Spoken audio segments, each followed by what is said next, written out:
Hello all, I am Yeslika Debora baru Bangun. Now, I am a postgraduate student in Universitas HKBP Nomensen Medan. At this moment, let me share an assignment of Applied Linguistics Subject about second language acquisition theory. But before it, let me introduce my lecturer, Dr. Rosdiana Rajaguguk M. Hum.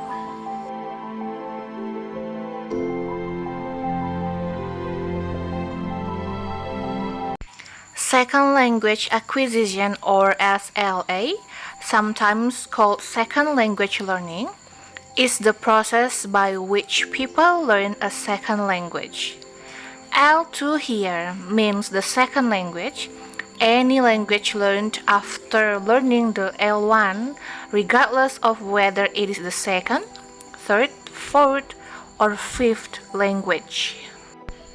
Here is the illustration of second language acquisition, where someone learns another language after their mother tongue. It is important to differ second language and foreign language. The distinction between second language and foreign language is related to the function of the language where learning takes place. A second language is a language that plays important social and institutional functions in a country, although it may not be the native language of the dominant population. For example, English in India and Singapore.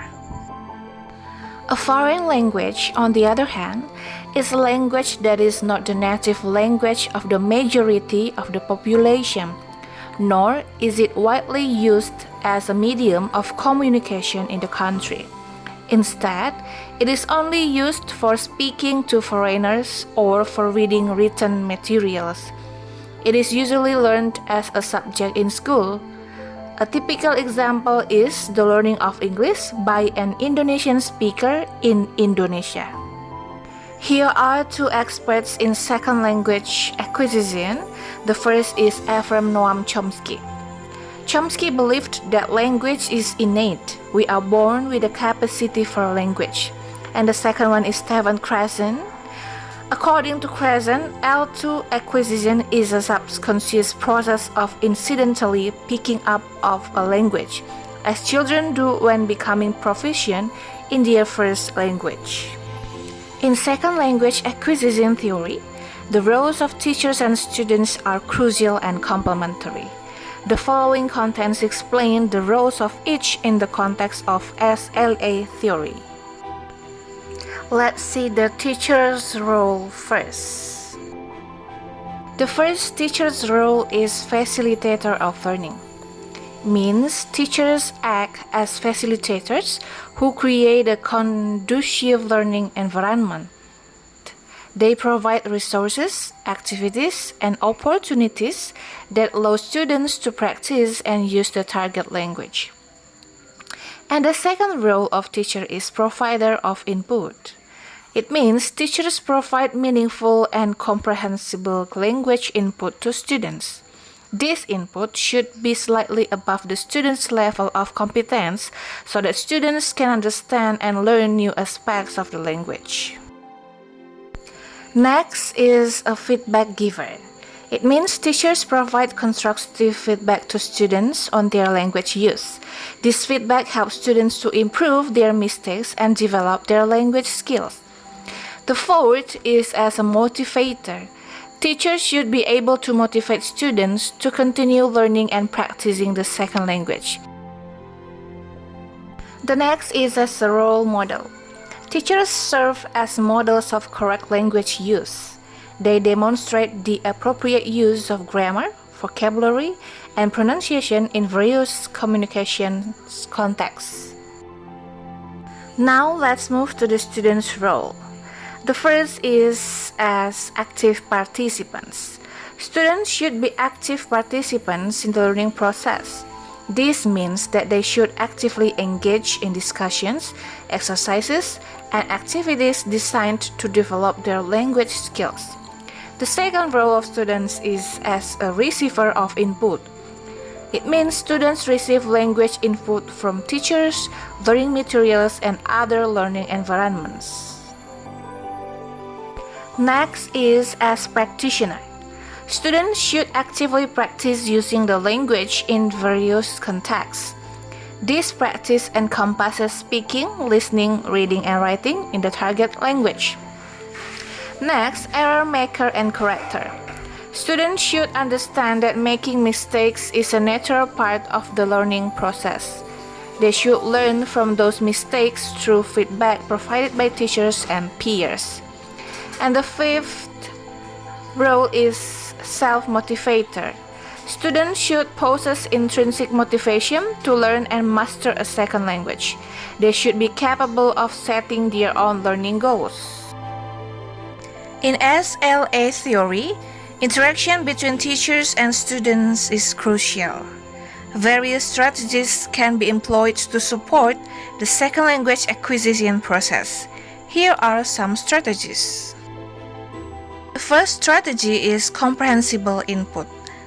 Here, teachers can use a language that is slightly more complex than students' current level of understanding, as long as it can be understood through context, visual gesture, or additional explanations. The second strategy is interaction.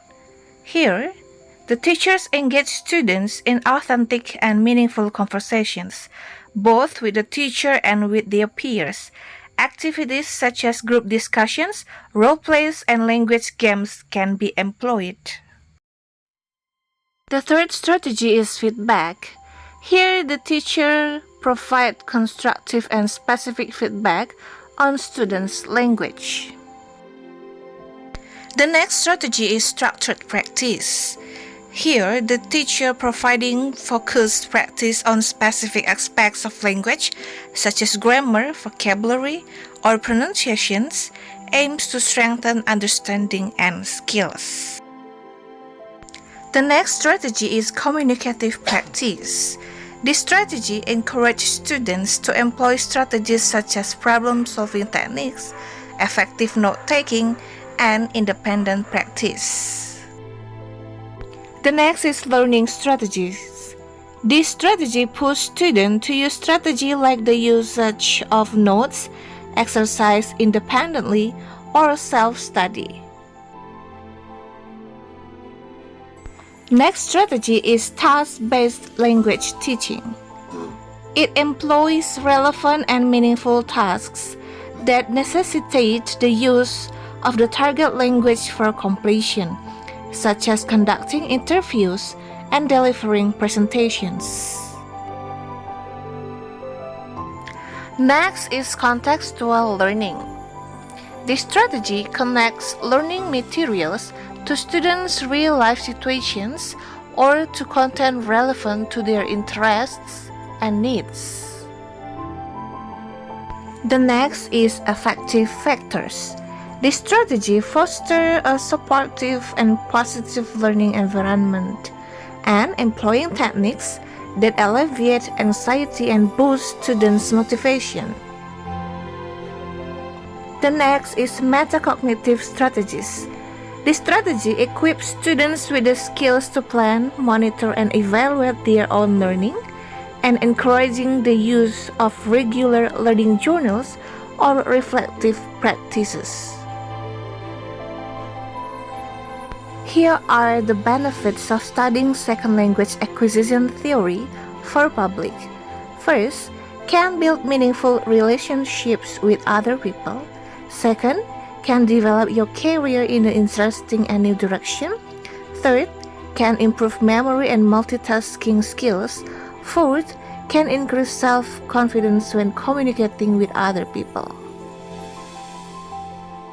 And here are the benefits for students. First, create a generation that has language skills to communicate. Second, increase enthusiasm for learning.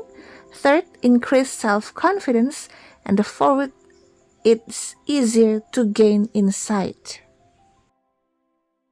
From the previous explanation, we can conclude that language acquisition is the process of mastering a person's language which occurs naturally and is not influenced by teaching about linguistic rules and structures, as well as a formal environment. SLA is a language acquired after getting to know and mastering the first language used in the family. During language acquisition, children focus more on the function of communication rather than the form of language. Children's language acquisition does not happen suddenly. This means that language acquisition occurs continuously and has a series of elements which move from saying simple single words to more complicated and complex combination of words.